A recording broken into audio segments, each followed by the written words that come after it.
Meus irmãos, a paz do Senhor para todos. Estamos iniciando mais uma videoaula. Eu sou o Josenias Lima e hoje eu estarei comentando aqui a lição de número 4, que tem por título A Possessão Demoníaca e a Autoridade do Nome de Jesus.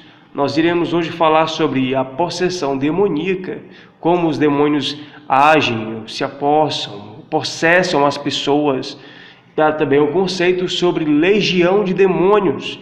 Vamos falar também sobre o poder de Jesus sobre os demônios e também analisar o comportamento dos porqueiros e do povo. Que porqueiros são esses? Nós vamos tratar aqui sobre aquela passagem quando Jesus vai até a cidade de Gadara e expulsa uma legião de demônios daquele homem que estava possesso, e os demônios são mandados para os porcos. Como é que os donos dos porcos agiram, né? E não se esqueça de se inscrever também no meu canal, se você é novo aqui, se você ainda não é um inscrito, não perca tempo, se inscreva a partir de agora e clique no sininho para que você receba uma notificação assim que eu postar um vídeo novo. E nós vamos para a lição a partir de agora.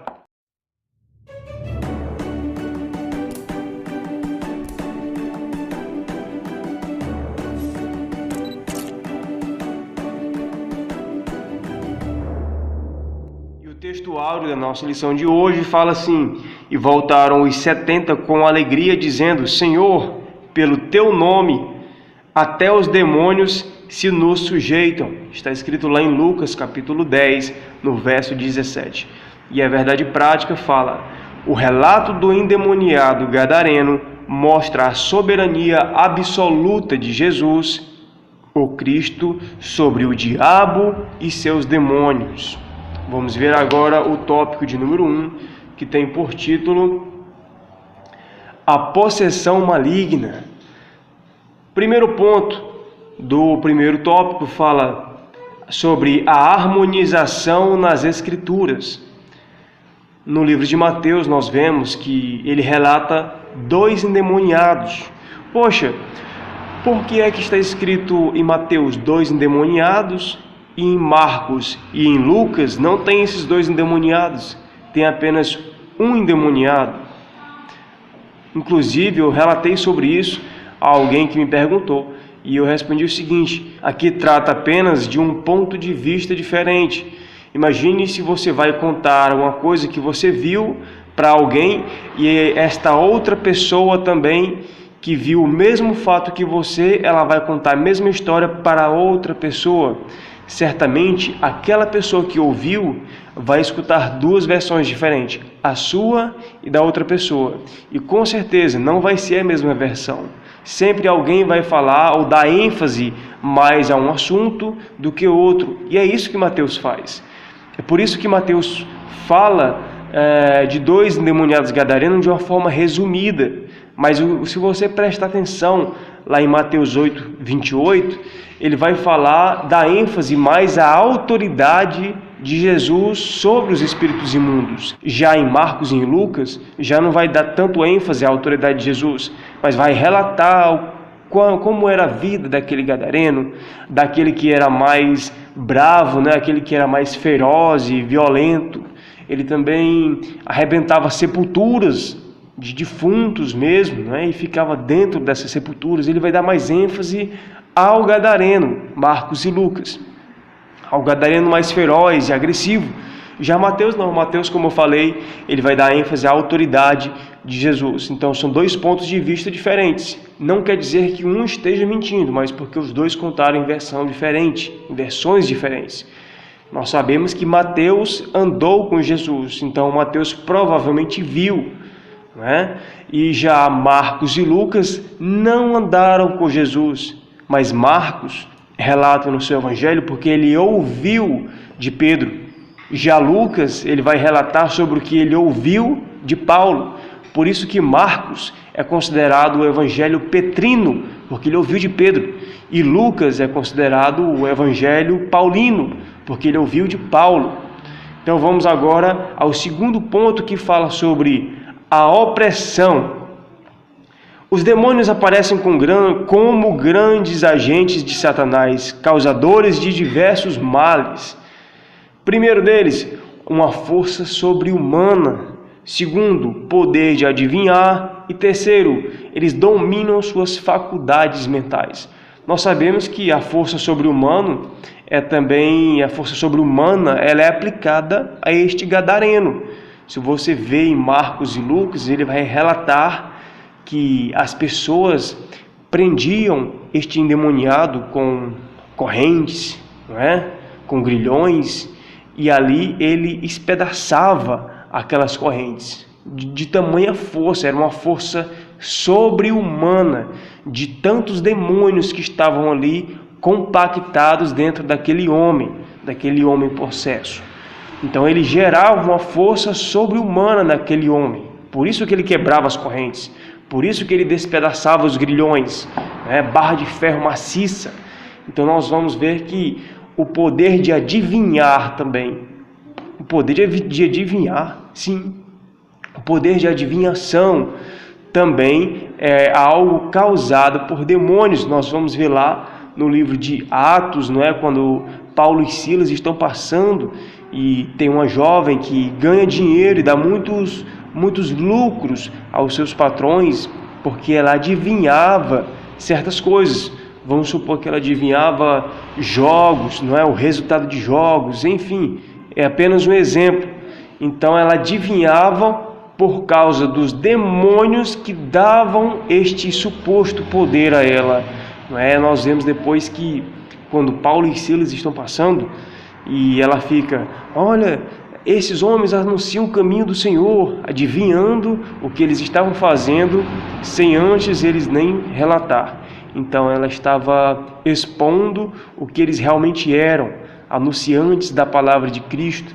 Então Paulo vai lá e a repreende aquele espírito imundo, aquele demônio que estava naquela moça, né? E imediatamente o espírito sai daquela moça.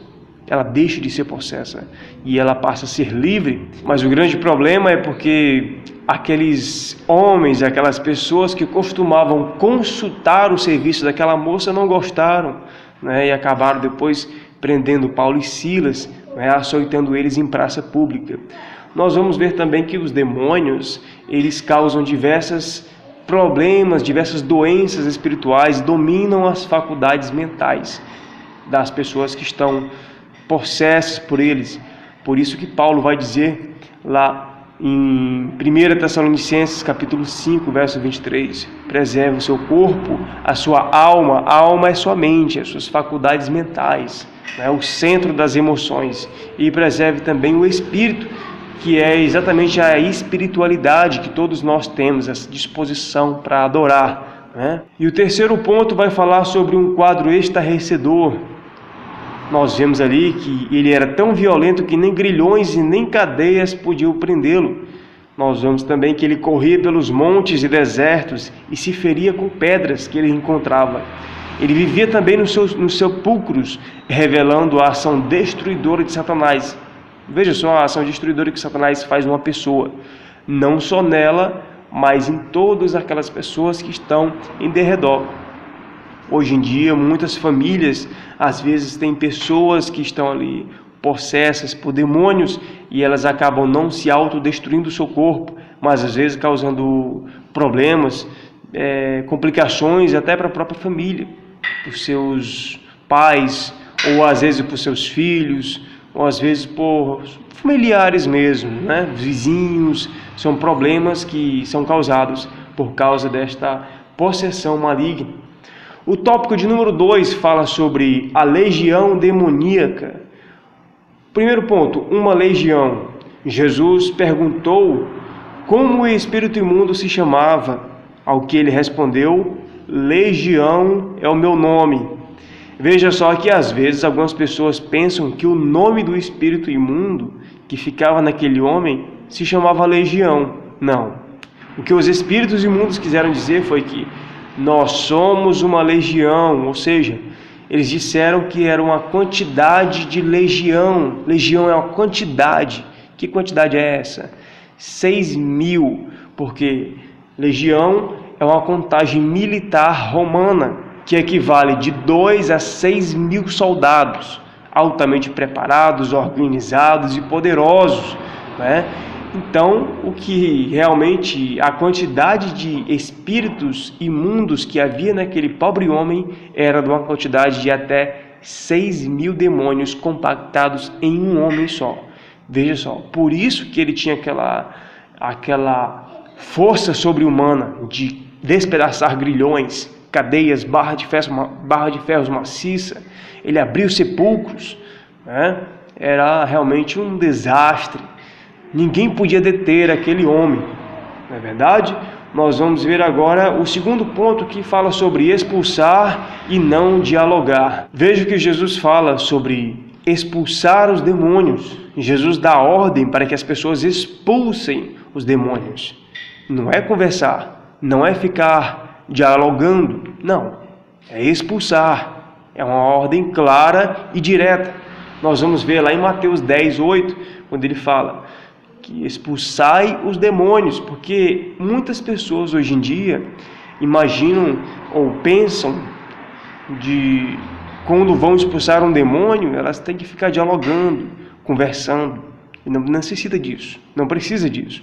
O que acontece hoje em dia, infelizmente, algumas igrejas, algumas denominações, que às vezes quando vão tratar de uma pessoa endemoniada, possessa, eles ficam conversando. Olha, o que você faz com ele? O que você faz com a vida dela?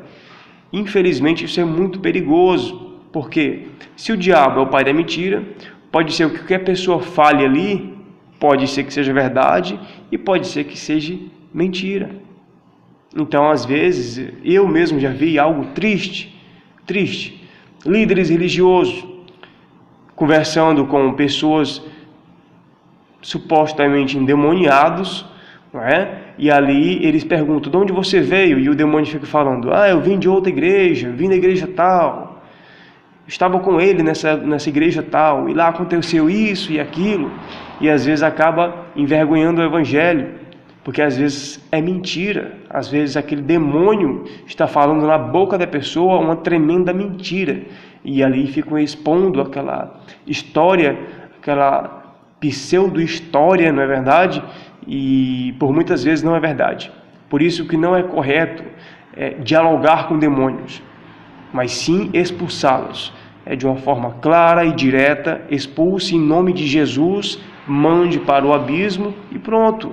Não precisa ficar dialogando, porque ele pode enganar. Da mesma forma que ele pode falar uma história verídica, ele pode acabar falando uma história mentirosa. Não se esqueça, porque o diabo é o pai da mentira.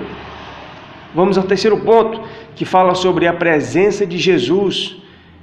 Em Mateus 8:29 fala que: vieste aqui nos atormentar antes do tempo, Jesus. Veja só o que aqueles demônios falaram da boca daquele homem. Jesus, tu vieste aqui nos atormentar antes do tempo?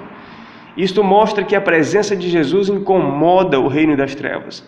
E nós sabemos que o próprio Satanás, ele já sabe que ele é um derrotado, ele já sabe qual é o destino dele, o juízo final, que quando Jesus voltar, ele será amarrado por 1000 anos, e depois dos 1000 anos ele será solto para enganar as pessoas de toda a terra, não é verdade? E então ele será lançado no lago de fogo e enxofre, junto com seus anjos.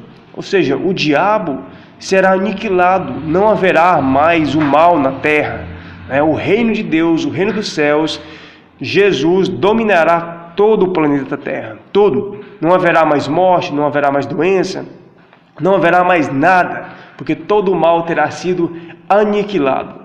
Glória a Deus. E Deus será tudo em todos, após completarem os 1000 anos, não é verdade? Nós vamos ver agora o tópico de número 3, que fala sobre o poder de Jesus. Primeiro ponto: os demônios sabem quem é Jesus. Sabem. Nós vamos ver lá em Atos capítulo 19, no verso 15, numa praça em Éfeso, quando o apóstolo Paulo está ali realizando o evangelho, pregando o evangelho, realizando vários milagres, prodígios, e então alguns judeus resolvem fazer o mesmo que ele, resolvem dar um de exorcistas, não é verdade? E o problema é que aqueles homens, eles foram sim expulsar aqueles demônios em nome de Jesus, Porém, eles estavam desconcertados, porque aqueles homens que estavam expulsando não tinham autoridade para isso. Quando aqueles judeus tentam expulsar os demônios, o demônio daquele homem que estava na praça, possesso, olha só o que é que o demônio vai e fala para aqueles exorcistas. Ele olha para eles e diz: olha, Jesus eu conheço, Paulo também, mas vocês eu não conheço não. E a Bíblia fala que aqueles demônios, o demônio que estava naquele homem avançou em cima daqueles exorcistas judeus e espancou eles, não é? Rasgou eles todos, e eles saíram correndo envergonhados, porque eles não tinham autoridade para realizar aquilo. Eles não tinham autoridade para expulsar aqueles demônios, por mais que fosse em nome de Jesus, mas eles estavam com a vida bem longe da vontade de Deus. Nós vamos ver agora o segundo ponto sobre a soberania de Jesus. No versículo 10, pedem que Jesus não os mandasse para o abismo, voltando lá para a história do Gadareno. Aquela legião pede para que Jesus não mande eles para o abismo. Em outra passagem fala que não mande eles para fora daquela província. E algumas pessoas pensam que ele estava pedindo para não mandar de Gadara para outra cidade. Não. O que a legião estava pedindo é que não mandasse eles para o abismo, porque Jesus tinha acabado de mandar eles para o abismo. Então ele diz: não nos mande para fora dessa província, não nos mande para o abismo. Aí vem passando ali de repente uma manada de porcos, né? E eles pedem lá no verso 11 ao verso 12, eles pedem que Jesus permita que eles saiam daquele homem, né? Os 6.000 demônios saiam daquele homem e entrem nos porcos, os porcos que estavam passando. E Jesus permite. Jesus não iria permitir que aqueles demônios saíssem daquele homem e fossem para outro ser humano, para outra pessoa. Mas para os porcos, que é um animal considerado impuro, então Jesus permitiu. Então nós vemos ali que quase 2.000 porcos se lançaram na água, se lançaram no mar, né? Despencaram lá de cima. E nós vamos ver agora o terceiro ponto sobre a libertação do oprimido. Nós vamos ver que nós glorificamos a Deus quando nós vemos alguém ser liberto, não é? Quando nós vemos alguém se convertendo a Jesus Cristo, não é? Aceitando Jesus como seu Salvador, permitindo que Jesus transforme a sua vida.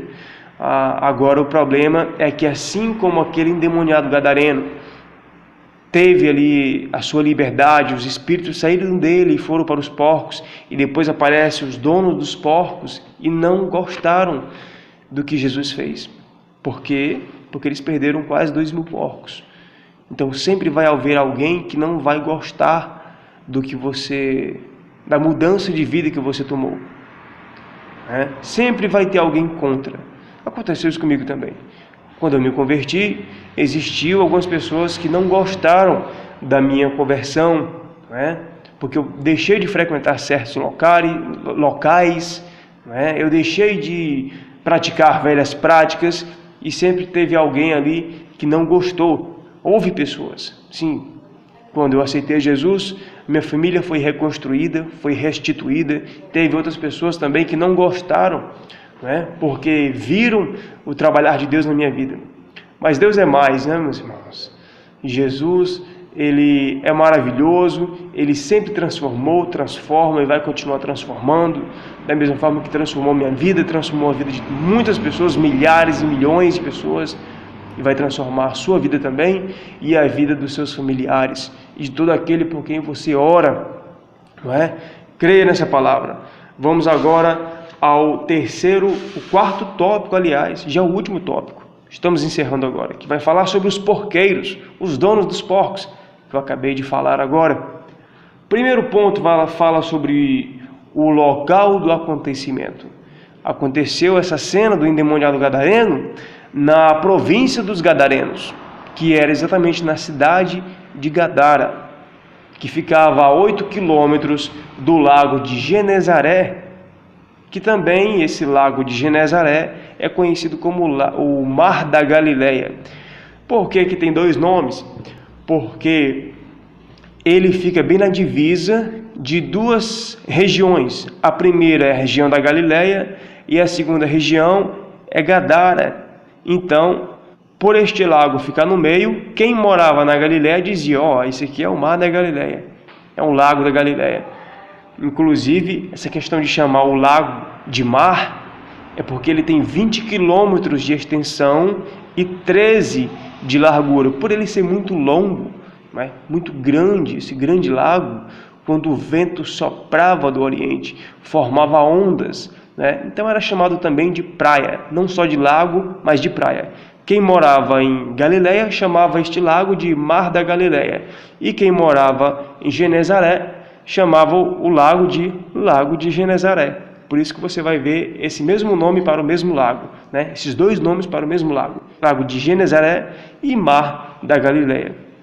Ambos querem dizer a mesma coisa. Nós vamos agora ao segundo ponto, que fala sobre a manada de porcos, né? Nós vamos ver que a revista, ela falou sobre uma tradição judaica, em que alguns judeus diziam que os porcos era praticamente como um lar de demônios. Não é que os porcos sejam locais de morada de demônios, não. Mas é porque porco é um animal proibido para a alimentação do seu povo, do povo de Deus. Deus proíbe a alimentação deste animal. Vamos dar uma olhadinha lá em Levíticos, capítulo 11. E o versículo 7, olha o que diz. E o porco, embora tenha o casco fendido, ele tem o casco fendido, 2 unhas, mas ele não rumina. Se ele não rumina, então considerem-no impuro. Vocês não comerão a carne desses animais, nem tocarão em seus cadáveres. Considerem-nos impuros. É por isso que o porco, a carne de porco, é proibida para os judeus. É proibida para o povo de Deus. Não é que seja um pecado, não, mas é porque é uma carne impura. Veja só a barata. A barata, ela é consumida em certos locais do mundo, né? Mas é um alimento, é um inseto imundo. Na verdade, você teria coragem de comer uma barata? Então, você pode comer porco? Pode, se a sua consciência está limpa em fazer isso. Agora, que é proibido por Deus, é proibido. A palavra de Deus é clara. Levíticos 11, tá bom? Da mesma forma que o coelho, a lebre, o camelo, peixe sem escama também é proibido, o porco também é proibido, tá bom? E o terceiro ponto que fala sobre o estranho pedido do povo. Jesus foi convidado a se retirar da terra dos Gadarenos. Veja só, depois que ele expulsa aqueles demônios daquele homem, as pessoas chegam e pedem para Jesus se retirar. Por favor, se retire. Porque o que Jesus fez é espantando, de certa forma, porque quando os demônios vão para aqueles porcos, os porcos caem no despenhadeiro, na água, não é? E as pessoas que tinham aqueles porcos como a sua atividade principal de renda, eles pensam assim, né? Bom, se Jesus ficar aqui, então não vai ter mais porco. Então, se é de ficar sem porco, vamos mandar Jesus embora, né? E acabaram trocando o Criador, que é Jesus, que por meio dele todas as coisas foram criadas, pelas criaturas. Resolveram ficar com os porcos, não é verdade? E hoje não é diferente. Muitas pessoas, elas substituem Jesus por qualquer coisa. Substituem Jesus por objetos, por animais. Hoje eu estava até comentando sobre isso na escola bíblica. Hoje eu estava dando aula de manhã, pela manhã, agora já é de tarde. Nós estávamos comentando que as pessoas adoram hoje em dia animais. Não era só no tempo do Egito, porque no tempo do Egito tinha isso. Tinha isso, as pessoas adorarem animais.